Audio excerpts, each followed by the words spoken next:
রাতে Asian cup বাছাইয়ে Bangladesh Bharat মহারণের এর মধ্যে শুরুর একাদশ ঘোষণা হয়েছে। ম্যাচটি কভার করতে জাতীয় স্টেডিয়ামে আছেন আমাদের সহকর্মী নাসিফ শুভ। যাচ্ছি শুভর কাছে। শুভ, টান টান উত্তেজনার এই ম্যাচ ঘিরে জাতীয় স্টেডিয়ামের সার্বিক পরিস্থিতি কেমন দেখছেন, কেমন উত্তেজনা দেখছেন, সবকিছু জানাবেন। যেহেতু ম্যাচটা ভারত বাংলাদেশে, তো সেখানে আসলে টান টান উত্তেজনা থাকবে, সেটাই স্বাভাবিক এবং হয়েছেও কিন্তু তাই। যেহেতু আজকে ওয়ার্কিং ডে ছিল, বৃহস্পতিবার, তো শুরুতে কিন্তু দর্শক সমাগম কিছুটা কম ছিল, কিন্তু আমি যদি আপনাদের একটু দেখাই, এখন কিন্তু প্রচুর দর্শক কিন্তু ঢুকছেন এবং আপনারা দেখতে পাচ্ছেন সকলে লাইন ধরে সুশৃঙ্খলভাবে কিন্তু তারা যাচ্ছেন।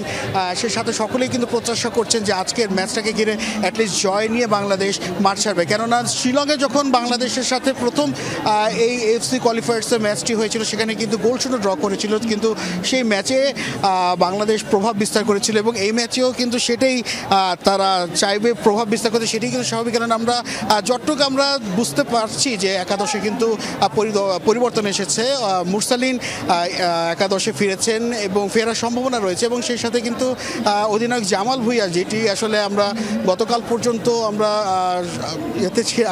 সকলে আসলে শঙ্কায় ছিলাম যে তিনি শুরুর একাদশে থাকেন কিনা, তো এবারও কিন্তু তার শুরুর একাদশে না খেলারই আসলে সম্ভাবনাটা বেশি রয়েছে। অর্থাৎ জামাল ভুঁইয়াকে বসিয়ে ইন করানো হচ্ছে মুরসালিনকে। আমরা জানি যে মুরসালিন ইনজুরি সমস্যা ছিল, তবে বেশ কয়েকদিন নিজের যে জায়গা থেকে আসছে, তো সেইখান থেকে আসলে তারা চাইবে যে সেরাটা দিতে। এবং বাংলাদেশে যদি আমরা মিডফিল্ডের কথা যদি চিন্তা করি, অবশ্যই সেই জায়গায় হামজা চৌধুরীর মতন ফুটবলার আছেন, সমীর সোমরা আছেন, তো তারা কিন্তু চাইবেন। এবং আমরা দেখছি যে এখানে অনেকগুলো অডিয়েন্স আছেন, তো আপনারা নিশ্চয়ই বাংলাদেশের জয়টা নিয়েই আসলে বাসায় ফিরতে চাচ্ছেন। ইনশাল্লাহ ইনশাল্লাহ ইনশাল্লাহ ইনশাল্লাহ জয় নিয়ে ইনশাল্লাহ ফিরবো।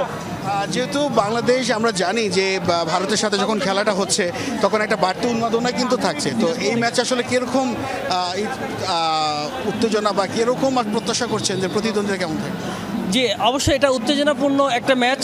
আমরা সবসময় জয়ের আশা নিয়েই আমরা মাঠমুখী হচ্ছে। বাংলাদেশের সকল দর্শক বাংলাদেশের 64 জেলা থেকে আসতেছে, একটাই উদ্দেশ্য, একটা লক্ষ্য আমাদের, আমরা জয় জয় জয় নিয়েই ফিরবো ইনশাল্লাহ। আর হামজা চৌধুরী আসার পরে বাংলাদেশের ফুটবলটা উজ্জীবিত হয়েছে এবং আমাদের একটা যে অনুপ্রেরণা, একমাত্র হামজা বাংলাদেশের একটা মডেল, এর পাশাপাশি সমীর সোম আসতেছে। একসময় আমরা বাংলাদেশে ভালো কিছু করব, এই উদ্দীপনা, এই উজ্জীবিত আমরা বিশ্বাস বুঝতে পারছেন যে হামজা চৌধুরী বাংলাদেশ দলে শুভ দেখাচ্ছিলেন, উপস্থিত সবাই সেখানে অনেক বেশি এক্সাইটেড ম্যাচ নিয়ে। অনেক ধন্যবাদ আপনাকে।